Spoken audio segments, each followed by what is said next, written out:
We understand that plunger alignment with orifice rings can be a recurring challenge, and I've seen some customers set up ingenious test jigs to check for alignment instead of using their time making bottles.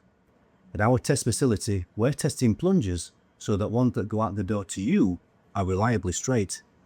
Our testing includes coordinate measuring machines because that's the standard that you would trust.